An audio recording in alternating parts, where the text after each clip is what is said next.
Today, let's talk about some holiday ops leaks, for example, like this tank over here. Also, what is going to be our well-deserved reward, which apparently was leaked as well. Then Steel Hunter is coming back, and some other topics. All of this is going to be in today's video. But let's start with this behemoth of a tank over here, called Tiger Mouse, guys. So a couple days ago on WotExpress, this tank was actually leaked to be the first confirmed, they say confirmed tank to be inside loot boxes. Of course, guys, you have to keep in mind that nothing is official. Wargaming has not confirmed anything, and we have to take it with a grain of salt. But usually WotExpress leaks have been pretty darn accurate, and this is what they said is going to be inside loot boxes, which, you know, if we think about that, it makes sense as well, because many of you guys have seen this tank in random battles played or tested by the Supertest players. This is a tier 9 German heavy tank,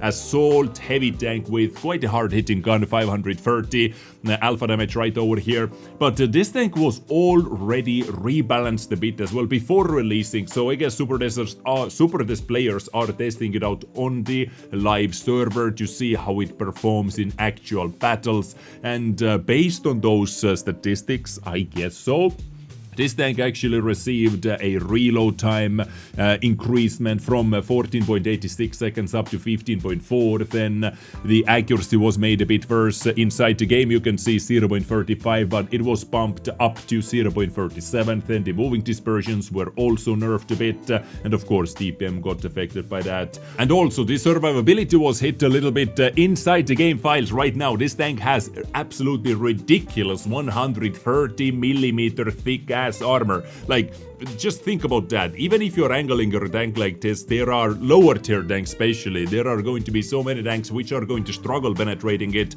But according to the leaks, this armor was nerfed down to 100mm in the rear. But at the same time, the track armor was made better from 25 up to 40, so basically 40mm of extra spaced armor over there. Also, what was hit was the reverse speed from 16 down to 15, and camo as well hit a little bit, but you know, this tank doesn't have any camo anyway whatsoever. So this is the upcoming Tiger Mouse. It is going to be quite a nasty tank to deal with without using some premium rounds, like Motion, let's say. You know, Motion can be very tough tank to deal with, but as soon as people start loading in premium rounds or heat rounds, well, the armor basically has no value and you become a little XP pinata. But this one has a reverse turret, so side scraping 530 alpha could be still pretty memey. And as the WotExpress, according to the WotExpress leaks, if this tank is inside the loot boxes, then it is going to be a tier 9 premium tank, and it will make you some credits as well. So Tiger Mouse is going to be one of the tanks according to the leaks once again. And the second one is Type 63, what was leaked actually yesterday. And this one I expected to be inside the loot boxes myself as well, because this hits all the boxes basically. They like to release tanks inside the loot boxes with some new mechanics. You know, like last year we had the Pz.Kpfw that had the jet booster mode. It was the first tank with the jet booster mode, and many other years they have done the same thing, releasing new mechanics inside the loot boxes as a tier 8 premium tank for the first time ever, right? And Type 63 is the first tank in the new Japanese heavy tank line with the gun cooling mechanic. What that means, if you do not know, if you have not seen my other videos about the Japanese heavy tanks, basically you can see that you have two dispersion values over here, and your reload time is 9.6 seconds, so this is without boosting it with anything. Now, you can fire your gun every time you are done reloading. Your 9.6 second reload, you can fire right away, but if you do that, you have 0.36 accuracy dispersion, right? Or if you wait extra seconds over here, almost 3 seconds as you can see, if you wait 12.3 seconds, then your aiming circle shrinks down to 0.27 in this case, on Type 63, for example. And this makes it the most accurate heavy tank inside World of Tanks if you wait a couple extra seconds. So you can use your DPM, your maximum DPM in close range, let's say. It still has quite a nice dispersion, I would say, 0.36, especially for close to medium range. You can snap your shots, you can keep your DPM, but if you need to shoot far away, if you need to snipe, then just wait a couple extra seconds to make it almost a guaranteed hit, right? Unless RNG steps in and says no. And you can see that this tank has very crazy gun depression as well, because it actually features the hydro pneumatic suspension. You can get some extra gun depression out that way. Minus 14 degrees of gun depression. This tank will be the main draw, the main bait inside this year's loot boxes. It would make sense. Once again, nothing has been confirmed, but this would make all the sense in the world. It simply ticks all the boxes to fit inside loot boxes. Mobility is something that is holding it back a little bit, but if you're using turbo, you can get it up to 40 or 41, depends which turbo you're using on this vehicle. It has some turret armor as well, but hull not that crazy armor, but it has a very nice slope. So if you use hull down, well, definitely you're going to bounce some things. And 2000 base DPM as well. Aiming time is a little bit long, though, I would say so.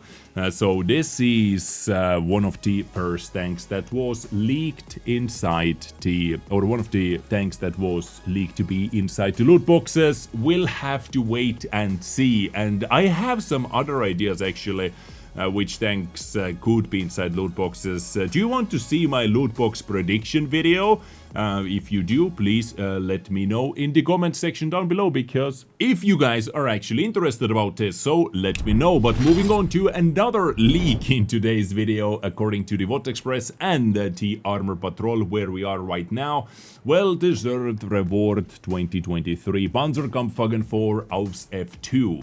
And over here we can see people who have been in the game for 4 years or more, date of account registration, will receive a new tank. And this is a tier 5 vehicle right over here. Usually, those well-deserved rewards are just like a trophy tanks to have in the game, unless it was the T50-2, which was kind of cool in my opinion. And we have the Jaffa, we had the Super Jaffa, right? Super Hellcat maybe. Do you remember it correctly? But this one, I would say, absolutely. I honestly hope that this leak over here is not true, because this tank honestly doesn't strike me as anything very interesting to play with. Like, most likely going to play a couple battles with it, and it is going to collect the dust after that. But what can we see over here? 110 alpha damage, it doesn't have any gimmicks, it doesn't have any crazy things going on for it. 1.7 thousand DPM in tier 5 though, right guys?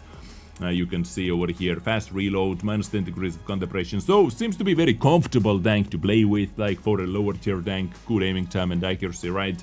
What is the mobility doing? 40 top speed over here, 360 meter view range. So yeah, all in all, nothing super exciting. I actually hope this leak is not going to end up being true, because can I say it looks pretty crap? Well, it doesn't look crap, but just nothing very exciting to look forward to. In all honesty, what is your take on it, guys? Would you like to see this tank being our well-deserved reward for putting up with wargaming shenanigans over all those years, or not? Let me know in the comment section down below, because it will be here very soon. I would say in like 2.5 weeks, 2 weeks. Usually it is at the end of November. Moving on to the next topic, Steel Hunter Evolution taking the next step.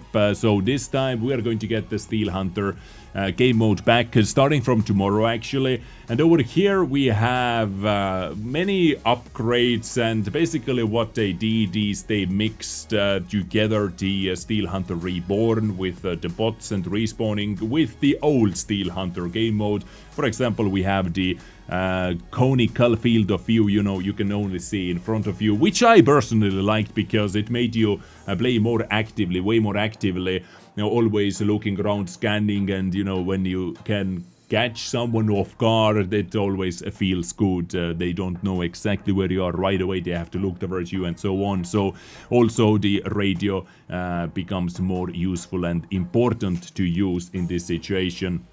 Many like ability reworks and overall new features, like basically combining them together, plus also changes to the vehicles, like the Huracan and Phalanx gained in speed and armor protection, while Raven's armor and guns slightly nerfed, for example, so some vehicle rebalancing in this game mode as well. Progression, rewards, this is the main reason why I'm going to play it, because I really want to pick up all the experimental equipment components and pieces, and this time we are able to get 600 components in total, so 300 straight out components and then 300 from the units as well if you decide to destroy them, for example. And also, you know, the directives simply add up if you're using them right now, and if you're out of them and use bonds instead, well, that basically means you're straight out getting some bonds. And straight up bonds over here, some credit boosters. If you do not have any credit boosters, guys, this is one of the reasons I'm showing you this as well. You really should spend some time in Steel Hunter just to get those credit boosters, because using the credit boosters, using all the boosters during holiday ops times, if you're going to play more anyway, right, many of you guys are going to play more during holiday ops than using all the boosters, credit boosters, it simply is going to save you some time for the future, right, to play with 50% extra credit income on top of all the other things the holiday ops gives you, right? Even though Steel Hunter is definitely not everyone's favorite game mode, many just don't bother with it, but I personally am doing it just for the rewards and I don't hate the mode myself personally, and to get those experimental equipment pieces, units over here. So Steel Hunter coming back, I don't know, like what else to say, starting from tomorrow and available until the end of the week. Are you taking part of it? Let me know. Also in the news today, update 1.23's common test server is live right now. The main thing they're testing over here is the random event dynamic battlefield transformation. We have talked about that, we have tested this actually quite a bit, and seems like this is in the final testing now before it actually comes into the game. Like on Prokhorovka, there is a plane landing and changing the battlefield on the 1-2 line field. For example, also on the hill, there are some events in Runeberg, which makes this area open, for example. Safe Heaven, this will collapse over here. On Himmelsdorf, there is a huge Zeppelin, which breaks the hill, and you're actually able to drop down from the hill as well. This is all coming with 1.23, but also in the patch notes you can see a huge list of tanks actually, which are coming into the game sooner or later. You know, Supertesters are testing it out, and one vehicle is ISU-122-2, for example. There is T-54D, this is the well-preserved tank Tiger 2. We have M24 Jaffa number 594. I guess this is how many Jaffas we are going to get in total in 10 years. Our ARMT and many other tanks over here. But the ISU, I would be actually very excited to see this tank inside the loot boxes. So this is the first high tier double barrel tank destroyer. We already have the SU 122-2, if I'm not mistaken, in tier 5. You know, that was from the previous year loot boxes vehicle, the tier 5 double barreled. But this one is the first higher tier double barrel tank destroyer, and this one seems to be very memey actually, with like good firepower hitting over here. I have covered this tank as well in my videos before, so yes please Wargaming, when I would like to test it out for sure. And we are going to end today's news episode with a little oopsie that Wargaming did. World of Tanks bonus code that gave a lot of you guys T-3485M, or if you already had that tank, you got 3,300 gold. There were so many people who said they actually got it, they activated this code. It is expired now, so guys, do not run to redeem it.